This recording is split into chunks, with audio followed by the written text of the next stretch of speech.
진호님, 고난은 하나님의 부르심이라고 말하는 걸 들을 수 있는데 이 부분은 어떤 견해가 계실지 궁금합니다. 해주셨네요. 이제 고난이라는 말은 뭐 꽤 명확하죠. 고통, 어려움, 삶에서 힘든 일, 이런 것들이 생기는 것은 하나님의 부르심이다. 요 하나님의 부르심이라는 말에 대해서는 사람들이 생각이 엄청나게 다를 것 같아요. 뭐가 하나님의 부르심이냐? 음, 뭐, 금방 느껴지는 대로 말을 하자면은, 예수를 안 믿는 사람에게 예수 믿으라고 하나님이 하시는 말이 고난이다. 이렇게 들리기도 하죠. 이건 뭐, 그렇다면은 예수 안 믿는 사람만 고난을 받아야 되니까 그 말에 대해서는 아무도 이제 받아들일 준비가 안 됐다고 할까요? 또는 뭐, 말이 안 된다고 느끼겠죠. 제가 보기에는 하나님의 부르심이라는 말을 그 사람, 이 말을 듣는 사람이나 하는 사람이 어떻게 생각하느냐에 뭐 달려 있지 않나 그렇게 보여지기는 하네요. 하나님의 부르심. 진호님은 하나님의 부르심이라고 하실 때 뭐라 어떤 걸 머릿속에 떠오르셨는지 궁금하네요. 혹시 말씀해 주실 수 있으시면 또 같이 이야기를 좀 더 깊게 나눠볼 수 있겠죠. 진호님, 저는 믿는 자라서 그 부르심이라는 말이 위안이 돼서요. 음, 하나님을 믿는 자라서 하나님의 부르심이다라는 말이 위안이 된다. 그러니까 음, 진호님은 이미 하나님을 믿고 있는데 고난을 당한다. 그러면 그건 하나님이 부르신다. 고난이라도 외롭지가 않다고 해야 할까요? 음, 그러게요. 하나님에 대해서 진호님이 굉장히 너그러우신 거죠.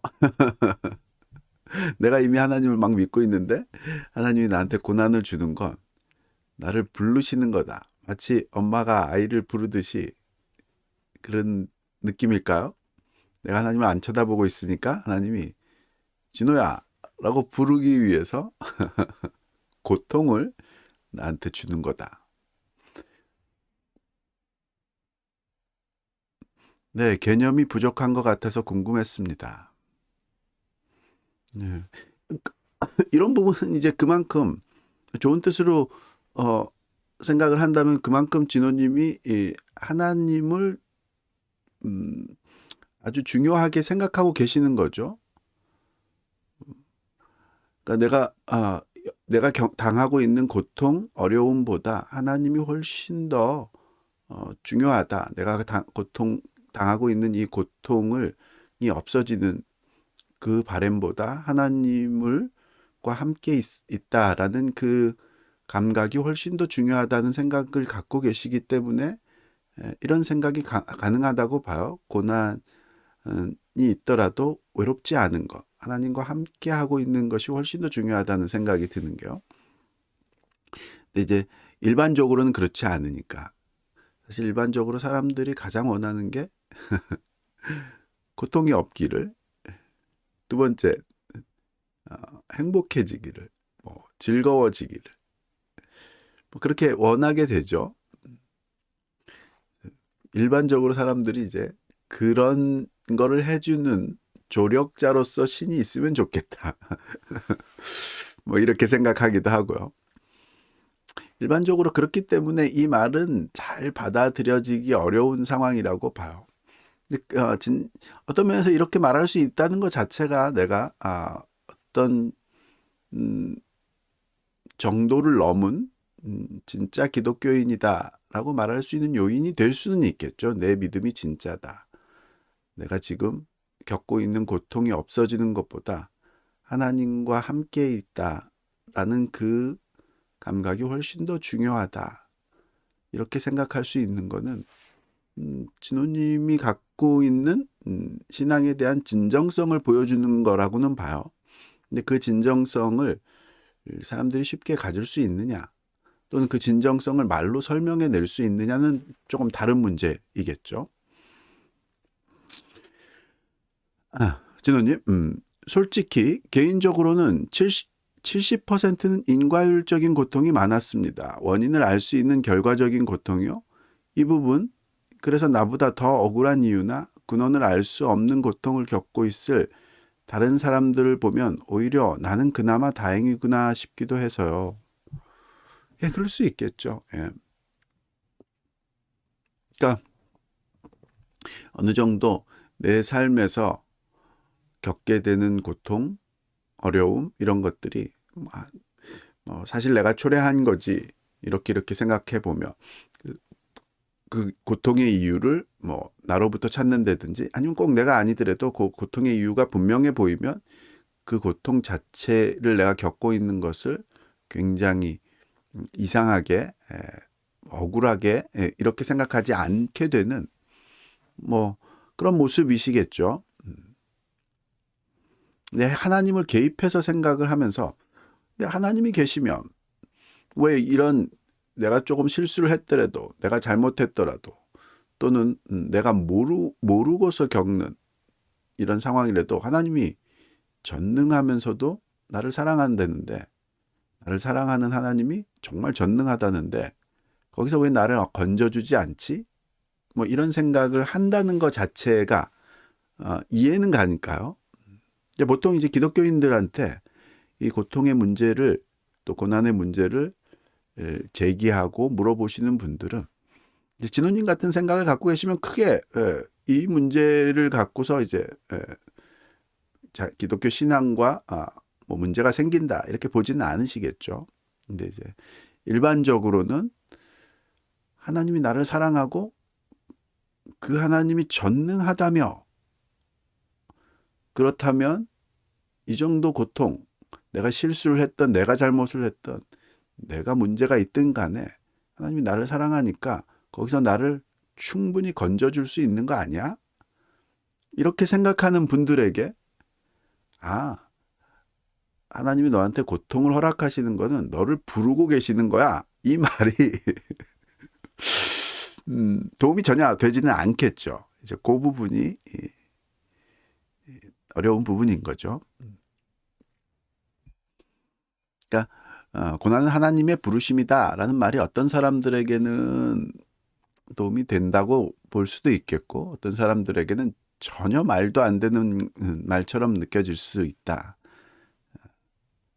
이걸 인식하고 있으니까 그냥 일괄적으로 고난은 하나님의 부르심이야 라고 말하기가 어려워지는 거죠. 진호님, 네, 맞습니다. 그래서 그 부분에 정확한 해석이나 이해를 얻고 싶었습니다.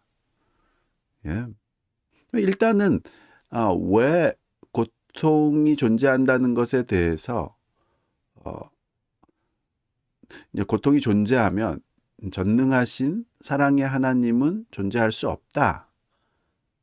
라고 생각하는 사람들의 그 이유를 이제 이해해 볼 필요는 있겠죠. 다양한 접근적 질문이 필요하겠네요. 예. 일단 다양한 접근,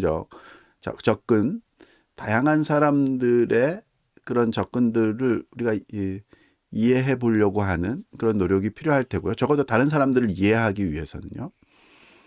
또 이런 대화를 하기 위해서는 논리적으로 그게 말이 되는지 안 되는지 이런 부분들을 한번 생각해 볼 마음의 준비가 필요하겠죠.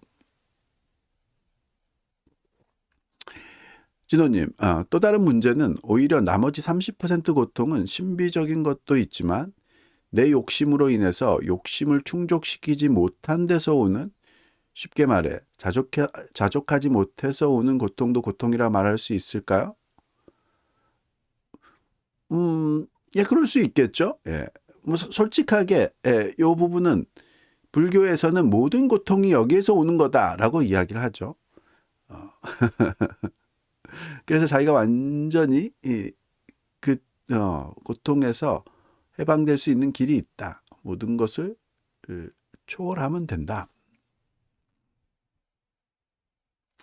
아니면 그건 그냥 악한 상태일 뿐일까요? 아니요, 뭐 그렇지는 않다고 봐요. 진호님, 이 부분 루이스의 고통의 문제에도 다른 면이 있을까요? 예, 말하자면 루이스의 고통의 문제는 이런 생각들을 논리적인 면에서, 그러니까 우리가 대화를 하기 위해서는 논리가 필요하죠. 논리에 맞지 않는 그런 말을 막 주장을 한다면 무슨 말이든지 가능하게 된다고 봐요. 즉 모순을 안고 있는 말을 그냥 막 주장을 하게 되면 어떤 말이든지 가능하게 돼서 사실 대화가 불가능해지는 면이 있죠. 일방적인 설교는 가능해도 대화는 불가능해지는 면이 있죠. 그래서 루이스의 고통의 문제라는 것은 이런 고통의 문제에 대해서 제일 중요한 거는 지적인 면에서 대화가 가능해질 수 있도록 논리적인 면에서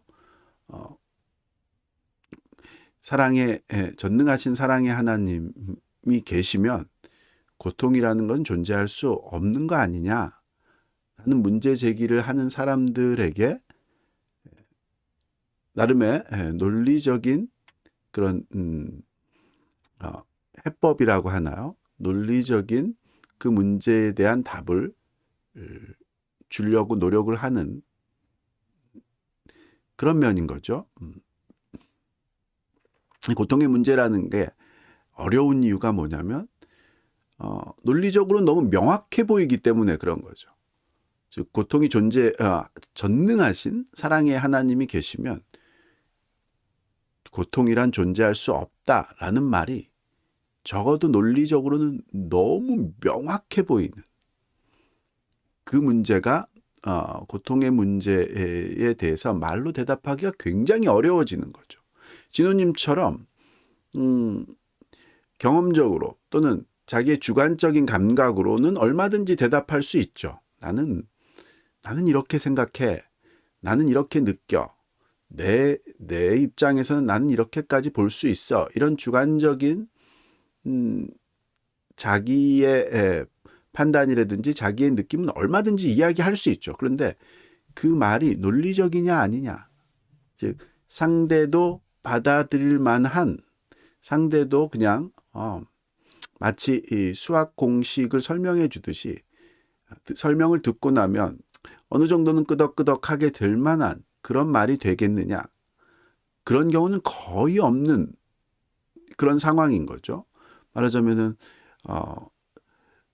진호님처럼 신앙을 갖고 있지 않은, 하나님과 함께 있다는 그 감각이 내가 고통을 경험하고 있다는 그 감각보다 훨씬 더 중요하게 여겨지는 그런 분이 아닌, 나에게 가장 중요한 것은 고통이 있을 때는 고통이 없어지는 그런 것이 제일 중요한 거다라는 생각을 하는 그런 사람에게는 도저히 고난은 사실 하나님의 부르심이야, 이런 말들이 전혀 먹히질 않겠죠. 그렇게 따지면은 뭐 사람이 죽어도 감사하고 뭐 그런 신이라면 내가 안 믿어버리겠다, 뭐 이런 말들만 나오게 되겠죠.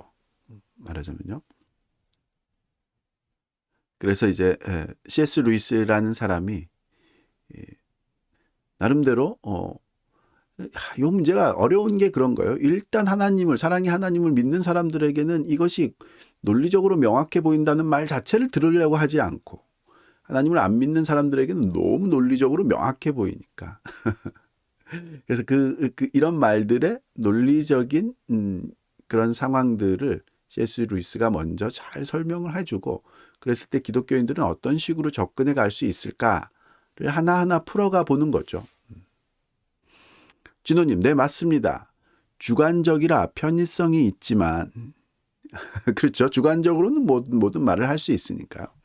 정말 고통의 문제에 직면해서 해결해야 될 시점에서는 내 주관과 고통의 객관이 부딪히면 크게 길을 잃고 방황하게 되는 것 같습니다. 그래서 그걸 루이스가 책으로 쓴 거군요. 그렇죠. 하자면은, 그리고 정말 고통이 닥치면, 그리고 그 고통의 크기가 커지기 시작하면 객관적으로 왜 내가 이 고통에도 불구하고 하나님을 믿어야 되는지, 하나님이 나를 사랑하신다고 받아들여야 되는지, 이런 것이 이제 흔들리게 되는 사람들이 제가 보기엔 거의 대부분이라고 봐요. 그렇기 때문에 모두가 관심 있는 그런 주제인 거죠. 그래서 C.S. 루이스가 지금 말씀하신 대로 적어도 주관적으로 내가 이 생각을 고통이 있더라도 하나님이 나를 사랑하신다라는, 그리고 내가 하나님을 믿을 수 있다라는 생각을 꾸준히 유지하기 위해서는 그 고통과 나를 사랑하시는 하나님이 공존할 수 있다는 객관적인 생각이 조금이라도 필요하죠. 그래서 그 객관적인 생각이라는 것이 가능하다, 즉 논리적으로 그 말이 의미가 있을 수 있다라는 그 생각을 조금이라도 주기 위해서 최선을 다해보는 그런 면인 거죠. C.S. 루이스가 고통의 문제를 조금이라도 논리적으로 객관적으로 접근할 수 있는 길을 보여주기 위해서 최선을 다한 그런 면이 있다고 봐요. 진호님, 제가 일종의 그런 상황인데 며칠 전 무작정 기도를 올리고 2가지 부탁을 드렸는데 바로 다음날 들어주셨거든요. 그래서 일종의 내 기도도 하나님의 부르심이었을까 하는 생각이 들었습니다. 무작정 기도를 올렸는데 사람이 힘들 땐 기도도 안 나올 때가 있잖아요. 예. 그렇죠. 힘든다는 것이, 고통이 오면 사람이 고통이 없어졌으면 좋겠다, 내가 지금 겪고 있는 그 고통에 막 집중이 되니까 저절로 다른 걸 생각할 수 있는 여력이 없어지는 그런 면이 생기죠. 그런데 무작정 기도를 드렸다는 건 어떤 뜻일까요? 너무 고통이 심해서 그냥 일단 고통에서 벗어나게 해달라고 기도를 했다, 이런 뜻일까요? 뭐 그럴 수 있겠죠. 예. 그러니까 사람이 힘들 땐 기도도 안 나온다라는 말은 이제 약간 과장된 표현인 거고요. 막 도와달라, 하나님 여기 이런 고통에서 나를 건져달라라고 기도를 했는데 하나님이 들어주셨다, 즉 그 고통, 그 어려움에서 나를 건져주셨다, 이런 뜻일까요? 언제든지 그렇게 된다면 하나님, 고통은 하나님의 부르심이다, 나보고 기도하고 하나님을 찾으라는 하나님의 부르심이다라는 말이 되겠죠. 그렇지만 문제는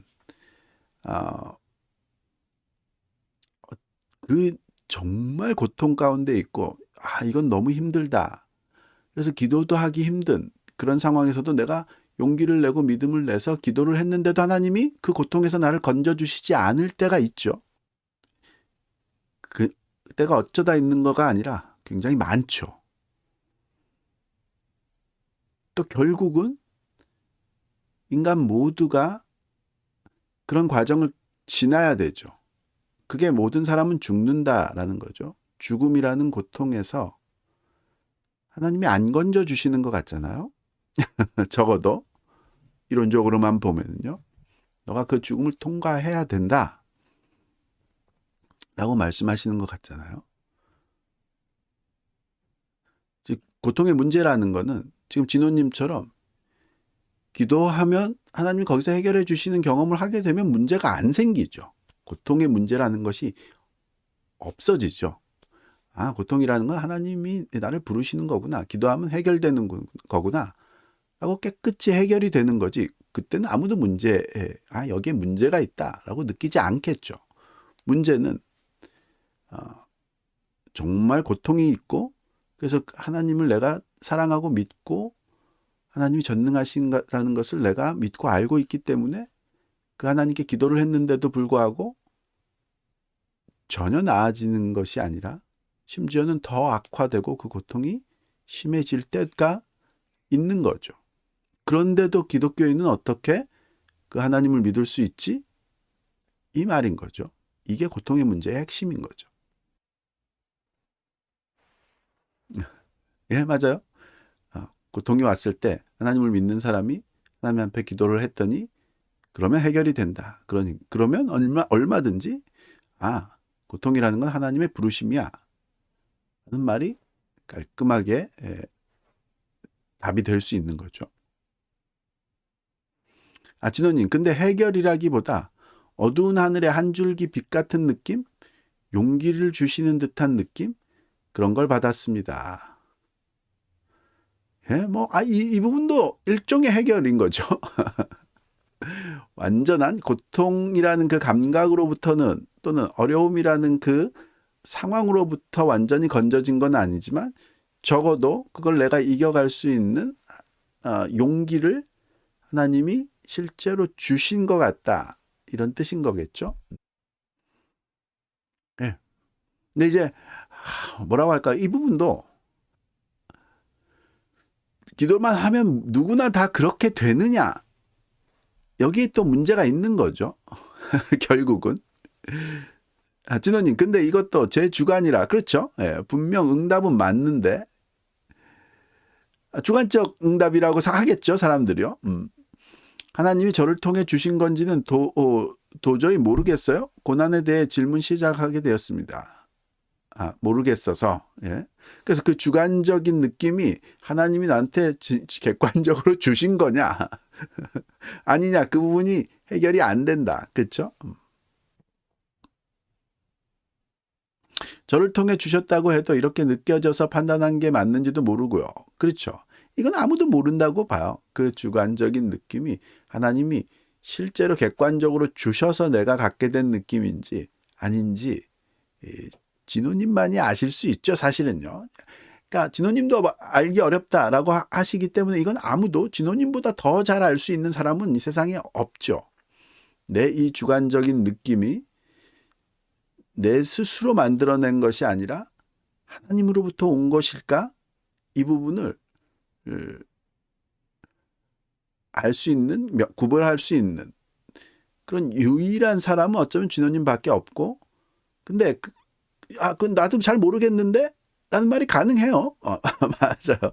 진호님도 내가 지금 주관적으로 느끼고 있지만 내 안에 용기가, 기도를 했더니 용기가 생기는 것을 주관적으로 느끼고 있지만 이게 내가 만들어낸 건지 하나님이 주신 건지 나도 모르겠다. 그것도 맞는 말이에요. 진짜로요. 저는 그 말이 정말 맞다고 봐요. 그래서 둘 중에 하나, 말하자면은 진호님이 나는 이거를 하나님이 주신 용기라고 믿어 라고 할 수 있다고 봐요. 그리고 그건 좋은 모습이고, 그게 바로 믿음이, 하나님을 신뢰하고 믿는 그 믿음의 핵심적인 요소 중에 하나이고요. 근데 이제 그거를 좀 더 객관화시켜서 옆 사람이 물어볼 수 있겠죠. 나는 그게 안 돼. 왜 그렇게 해야 되는지 나한테 설명을 해줘. 라고 물어본다면 대답하긴 굉장히 어려워지겠죠. 그러니까 적어도 나는 이렇게 느꼈다라고 내 주관적인 생각을 솔직하게 얘기해 주는 거는 큰 문제는 없죠. 진호님, 맞습니다. 기도 자체도 기도하기 어려운 상황에서 나를 집중해서 기도의 자리로 나아갔었습니다. 제 깊은 마음속엔 은연중에 나 힘드니 안 도와주면 안 된다, 혹시 모른다, 도와주실지 하면서 겉으로는 당연히 안 들어주실 수도 있지 하는 마음 상태였습니다. 그럴 수 있다고 봐요. 그러니까 사실 자기가 자기 마음을 잘 모를 때도 있죠. 맞아요. 또 나는 이렇게 하려고 했는데 이렇게 잘 안 되고 저렇게 되는 때도 많이 있고 쉽지는 않다고 봐요. 그러니까 내 생각이 내가 지금 어떤 상태다라는 것을 명확하게 자기가 이해하고 또는 자기가 만들어가기도 어려워요. 진호님, 근데 다음날 떡하니 두 가지가 이루어지니 물론 작은 일상 속의 일이지만 뭔가 하나님께 쪽지 하나 받은 기분 같은 거였습니다. 이런 사건들을 통해서 하나님에 대한 신뢰, 하나님에 대한 사랑이 이제 조금씩 깊어져 간다고 봐요. 이런 경험들을 통해서요. 근데 이런 경험들, 나의 그 경험들이 고통 속에서 전능하신 사랑의 하나님을 믿지 못하고 있는 사람들에게 설득력 있는 그런 대답이 될 수 있느냐? 이건 좀 다른 문제라는 거죠. 그래서 내가 이런 경험들이 있으니까 너도 그렇게 될 수 있어. 그렇게 돼야만 해. 라는 식으로 고통 속에 있는 사람들에게 막 내가 경험했던 그 경험을 너도 경험하도록 막 다그치는 그런 사람들도 있죠. 그런 사람들이 꽤 많다고 봐요. 근데 그건 좋은 태도는 아니다라고 봐요. 왜냐하면 지금 나눴던 대로 지금 진우님이 굉장히 정직하고 그러니까 자신의 내면 세계에 대해서 지금 정직하게 저한테 말씀을 해주시는 거죠. 하지만 이 내 감각, 내 주관적인 이 경험이 정말 객관적인 건지 아닌지 나도 잘 모르겠다. 이게 맞는 말이죠. 그죠? 주관적인 경험, 주관적인 느낌은 이게 객관적이다라고 말할 수 있는 어떤 근거를 찾기가 그걸 객관적일 수 있지만 이게 이래서 객관적이다라고 말하기는 굉장히 어려운 거니까 그걸 강요할 수는 없다고 봐.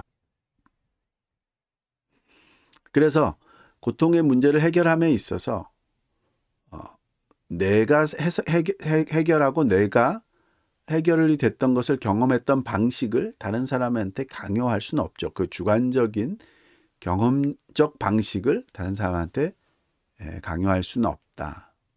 저는 그렇게 생각을 해요. 그러니까 그 주관적인 경험이라는 것이 의미가 없는 거냐? 그렇지는 않죠. 이건 진호님에게는 엄청난 의미가 있는 거죠. 이런 일들이 쌓여가면서 내가 이런 경험들을 통해서 하나님을 깊이 믿게 될 수 있는 거죠. 그래서 이건 진호님에게는 엄청나게 중요한 일들인 거죠.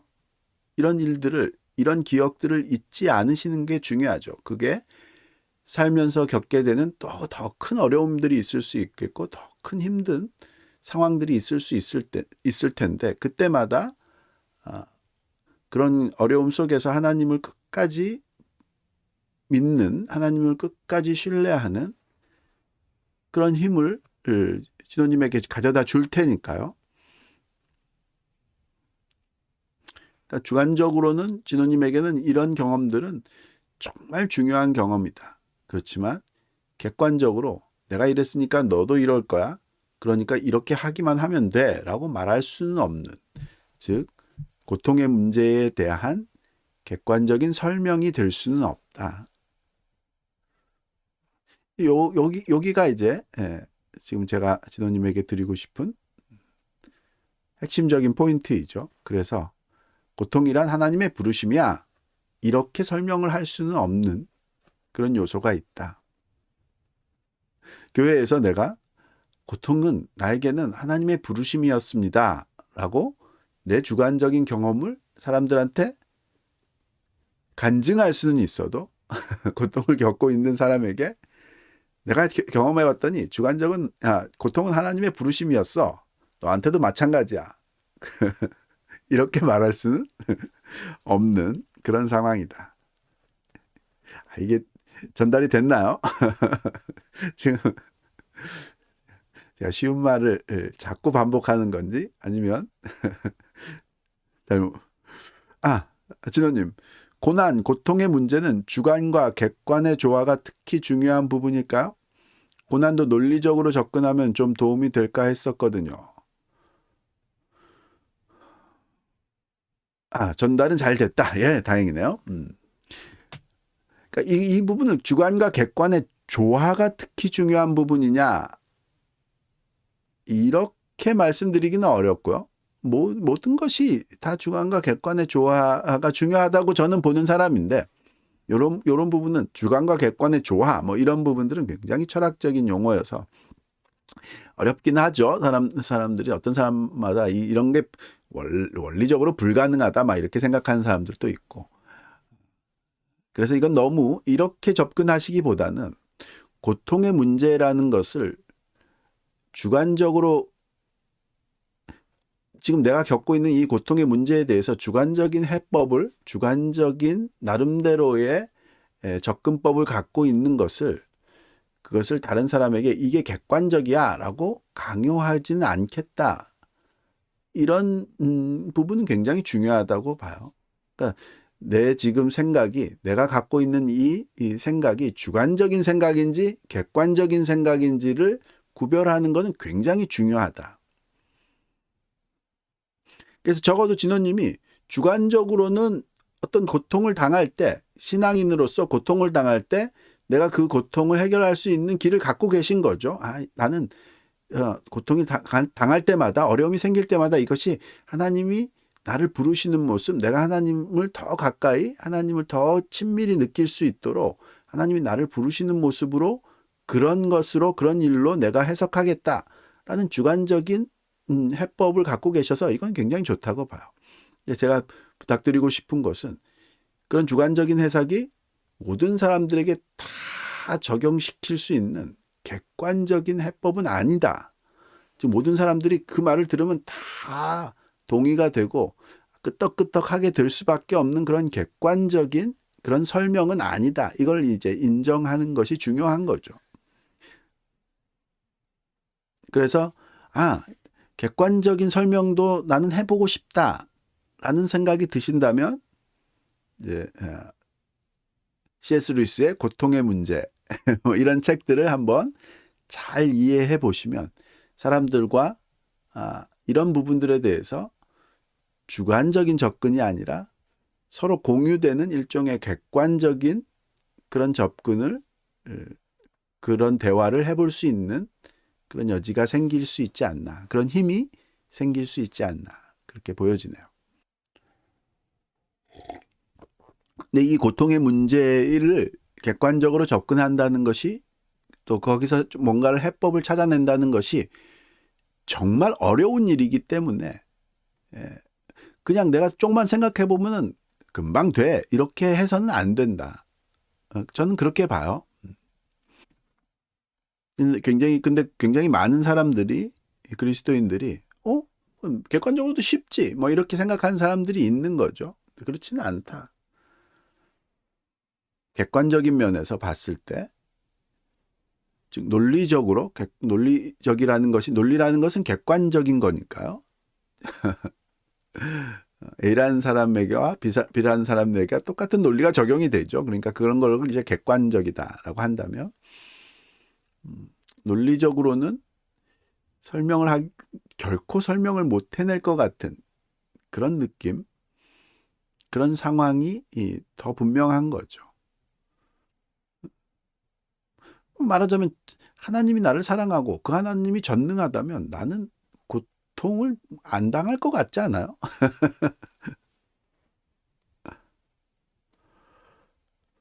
진호님, 소크라테스나 플라톤, 아리스토텔레스는 고통을 어떻게 봤을까요?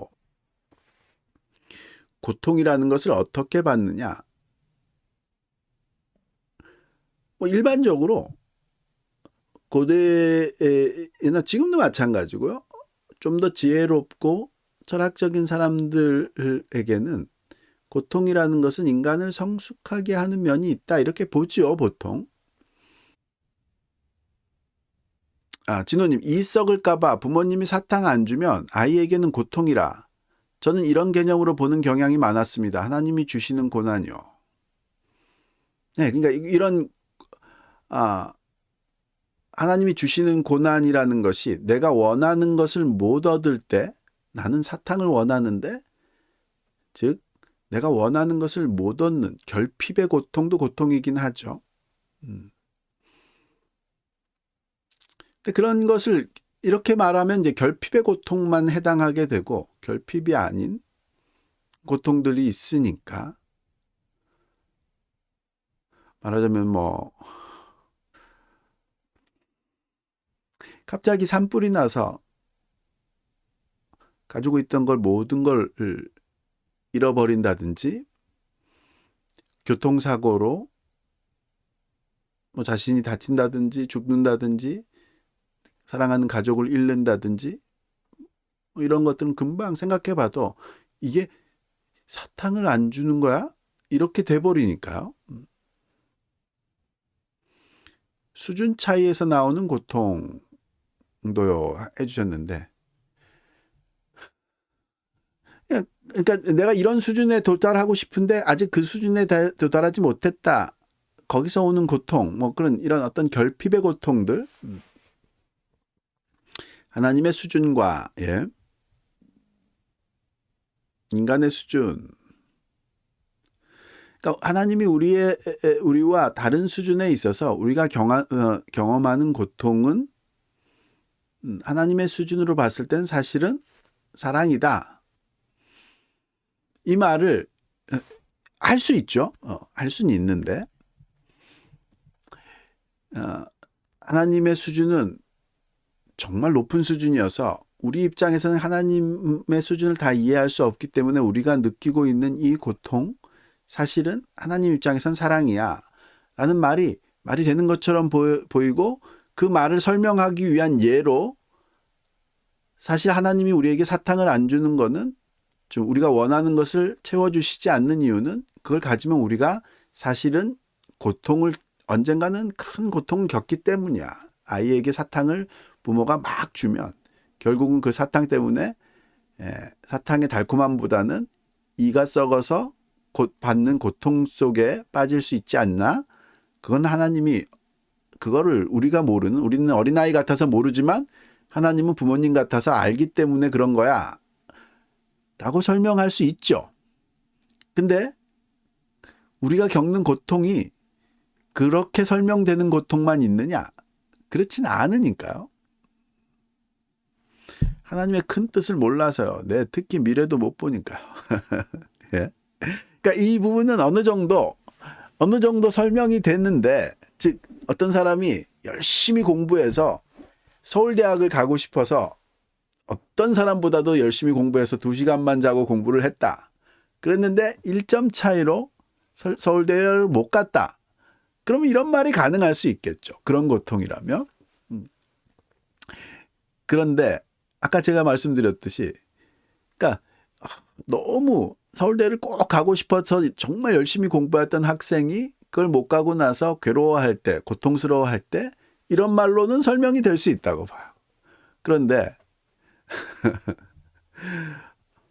교통사고로 부모를 잃고 또는 사랑하는 자녀를 잃는다든지, 아니면 자기가 엄청난 고통에 서울대학에 붙어서 너무 기뻐서 서울대학에 가려고 자동차를 그러니까 뭐 시골에서 열심히 공부해서 부모에게 다 부모의 꿈이 되고 자기도 정말 열심히 공부해서 서울대학에 붙어서 정말 앞으로는 앞날이 창창할 거야라는 기대를 갖고 서울로 상경하고 있다가 교통사고가 났다.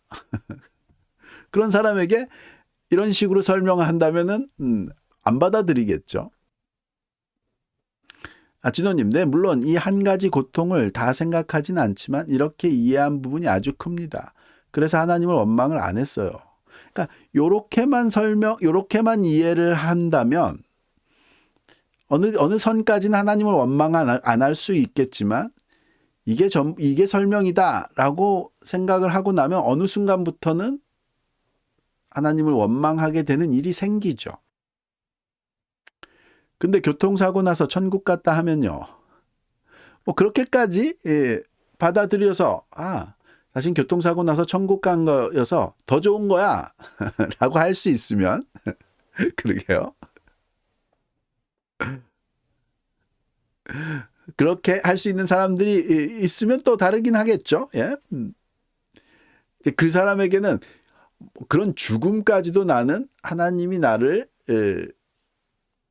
사랑하시는, 그러니까 너가 살아있으면 더 큰 고통을 얻기 때문에 지금 죽여서 빨리 데려간 거야, 뭐 이렇게까지 생각하시는 분들이 계시죠. 이건 뭐 이 말을 그렇게 받아들이는 사람에게 그래서는 안 된다라고 할 수는 없지만, 적어도 뭐 솔직하게 제가 쉽게 그렇게 될 것이냐 이런 식으로 생각하면서 쉽게 그걸 받아들일 수 있을 것이냐, 저조차도 그렇게 잘 될 것 같지는 않아요. 진호님, 그 포인트 정확하십니다. 어느 순간 그런 일이 생긴다. 공감 갑니다. 예. 맞아요. 그러니까 적어도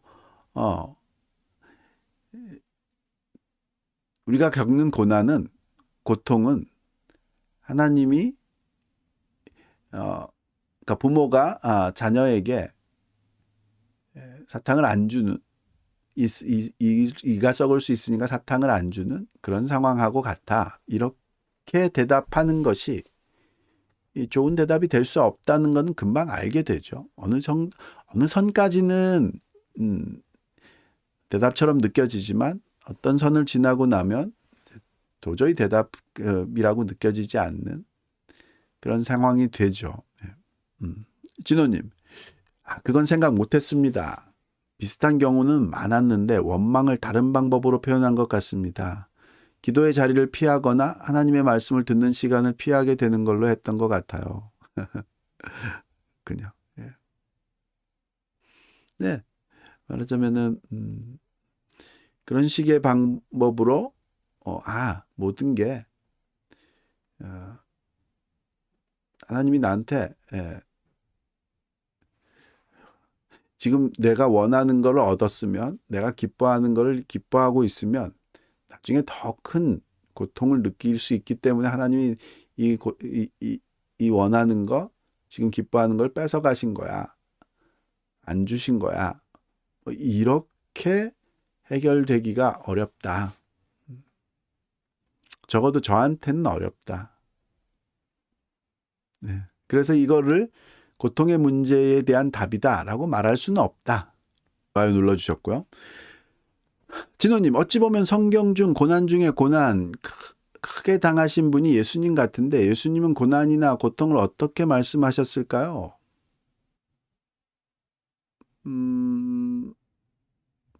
성경 중 고난 중에 고난 크게 당하신 분이 예수님 같다. 그런가요? 예수님의 십자가의 고통이 크다라고는 할 수 있지만 예수님이 고난 중 고난을 당한 사람은 예수님이다. 이렇게 말하기는 어렵죠. 성경 중에서는 적어도 욥이죠. 욥이 그런 거고. 욥 이야기를 보면 이런 상황이 이제 잘 표현이 되죠. 욥이라는 사람이 웬만한 고통, 대부분의 고통을, 사람이 상상할 수도 없는 그런 고통들을 주신 분도 하나님이시오, 거두시는 분도 하나님이다. 그러니까 내가 오직 하나님께 옆에 감사할 것이다. 뭐 이렇게 할 수 있었던, 즉 아까 위에서 얘기했던 어떤 고난이 와도 사실 이 고난이 나한테 필요한 거여서 하나님이 주셨을 거야. 마치 어린아이에게 사탕을 안 주시는 이유가 이빨이 썩을 것 때문에 부모가 안 주듯이 하나님이 그런 상황들을 나한테 허락하신 거야. 막 이렇게 이야기하셨는데, 그렇게 신앙을 고백을 했다가 인간에게 당하는 고난이 그걸로 다 해결되지 않는다라는 것을 아주 드라마틱하게 보여준 사람이 욥이라는 사람인 거죠. 진호님, 예를 들면 나사로가 죽었을 때도 슬퍼하신 거 보면 인간의 고통을 슬퍼하시는 거 아닐까요? 그렇죠. 예. 나사로의 죽음 앞에서 슬퍼하시고 같이 우셨다. 가장 마리아가 나와서 예수님 앞에 엎드려서 울 때 예수님도 같이 우셨다라고 표현이 되죠. 네. 네. 하나님도 인간의 고통 앞에 같이 슬퍼하시죠. 예수님을 통해서 그 모습을 아주 드라마틱하고 분명하게 성경은 드러내고 있죠. 진호님이 네, 맞습니다. 좀 단순하게 생각한 면이 컸습니다. 해주셨네요. 하여튼 뭐 제가 이 고통의 문제에 대해서 그러니까 자기가 주관적인 해법을 객관적이다라고 사람들한테 막 얘기할 수는 없다. 요 부분까지만 일단 말씀드려보고 싶고요. 진호님처럼 그 고통의 문제를 조금 더 정확하게, 또 좀 더 다른 사람을 이해하는 방법으로 생각해 보려는 그런 모습이 굉장히 중요하다고 봐요. 진우킴님, 루이스도 결론을 내렸다기보다는 고통을 설명했나 보네요. 여러 방면으로요. 그렇죠. 그게 이제 일종의 결론 같은 거죠. 이런 방면으로 생각해 볼 수 있도록 시각을 넓혀주고 이해의 폭을 넓혀주는 거죠. 사실 가장 중요한 설명이라는 게 그런 거죠. 어떤 수학 문제에 답을 주듯이 정답을 딱 꺼내준다는 거가 이제 사실 설명은 아니죠. 설명이라는 것은 그런 것이 없어 보이는 상황에서 그런 것이 있을 수 있겠다 할 수 있는 생각으로 자신의 생각의 이해의 깊이가 달라질 수 있도록 생각의 범위를 넓혀주는 것. 그게 설명인 거죠. 조금 더 쉽게 얘기하자면 C.S. 루이스는 사랑이라는 말을 좀 더 깊이 이해할 때 고통과 사랑이 어떻게 공존할 수 있는지를 이해할 수 있다. 또는 전능이라는 말이 뭔지를 좀 더 깊이 이해할 때 이해할 수 있다. 이런 방향으로 갔다고 봐요. 예.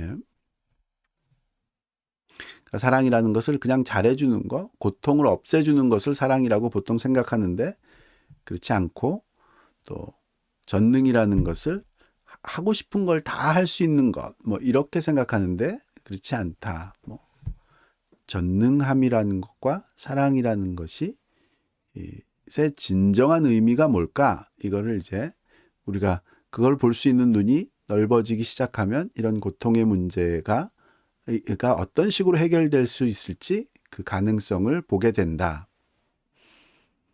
이렇게 설명한 것이라고 그런 방향으로 설명한 것이라고 저는 이해가 돼요. 진우킴님 감사합니다 해주셨네요. 예, 감사합니다.